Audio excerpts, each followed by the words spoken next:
Hey everyone, Black Metal Jade here with the first video of my YouTube channel. For the first one I'm going to do the Opeth book, so kind of like a review and insight into what the book even contains. So first off, this book came out for the 25th anniversary of Opeth. All big Opeth fans were raving about it. It was highly anticipated. It was published by Rocket 88. They had like a huge fund me thing, and a bunch of people contributed, and if you contributed beforehand, before it came out, then you actually got your name into the book, which was pretty cool. So this came out in February, I believe, and it kept getting pushed back. It was supposed to come out maybe like last year, but it finally came out, and it's amazing, to put it simply. So first off, it has 6 sections. Super beautiful hardcover book. Super shiny. It's like kind of soft and like plushy. It's really cool. Came with a vinyl. It has Demon of the Fall live, recorded in Södra Teatern, Stockholm. I probably pronounced that terribly. Sweden on December 4th, 2012, which I think was an amazing contribution that they put into here. But yeah, this book is amazing. All super Opeth fans like me, as you can see, were stoked about this book. It's amazing. I recommend it for everyone. But to break it down simply, it has 6 sections. First one is Advent. That kind of talks about the beginning of Opeth and how they started, and talking about its formation and everything like that. So here's Advent, the first kind of section. By the way, the quality of photos are like so amazing. I mean, look at this. Michael screaming. Really old photos that they probably had to dig into their archives for, which is really great for people that want to get to know Opeth more about what they used to be and what they are now. So really old photos, which is just so awesome to see them as young metalheads before they were big and successful. So they had interviews with all of the members for the most part.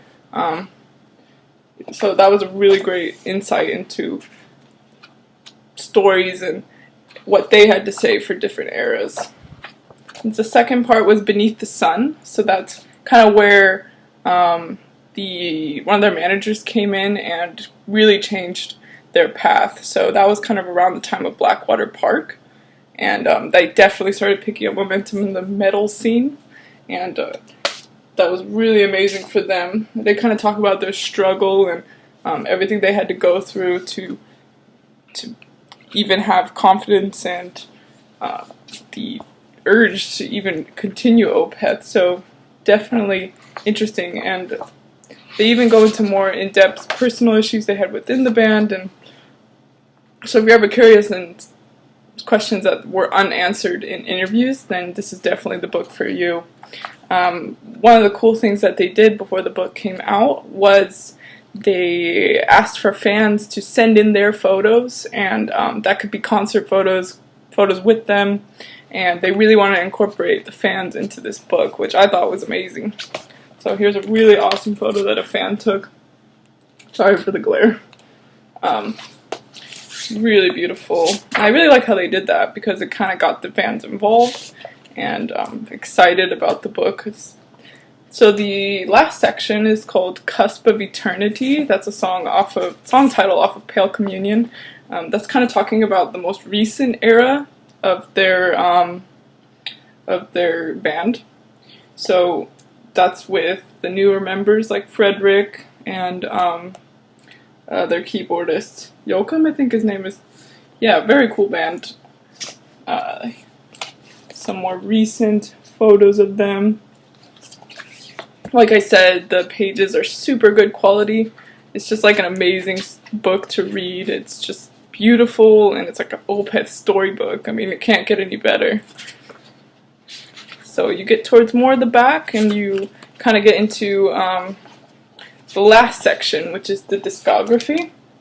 And I really like this section because the man named Travis Smith, the designer of the albums from Still Life to their most recent, which is Pale Communion, he talks about each album that he created and descriptions of how he came up with it and what like Michael wanted to see, and very, very awesome for people that are definitely hardcore Opeth fans, or you just like Blackwater Park's a huge album, and even if you're not a fanatic over Opeth, everyone knows Blackwater Park if you're a metalhead for sure. So it gives a little description and just gives you more in depth, like where did it come from, where were the ideas, and especially something like Heritage. So much imagery, and that was a huge transition for them, so really good insight.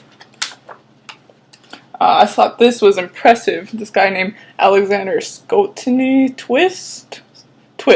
Sorry if I pronounced that wrong. But I thought I was the biggest Opeth fan, but apparently not. This guy has like collected everything you could think of related to Opeth, so mad props to him. It's another section, discography type of, showing that everything that they've ever released under the name of Opeth, so even with the dates and the years, and so very impressive. So if you want to be like the super fan over here, Alexander, then you could look for different things that you could collect to be the next biggest Opeth fan. So that's pretty much it. The last part, like I said, they call it the Roll of Honor. These are people that contributed to the Book of Opeth before it came out, and so if you got on this list, mad props to you. It's very awesome. Unfortunately, I don't think you can get your name on the new published books or the printed books, but you can definitely still order this book. So it's 40, I think it's 40 euros through Rocket88. I'll put a link below. But I think I paid, well, translation to US currency, I think I paid maybe like $60 or $70. It's extremely worth it. Absolutely amazing book for all Opeth fans that can't get enough. So beautiful. And yeah, so I hope you enjoyed this video. Subscribe and like this video, and I'll be coming at you with new videos soon. Bye.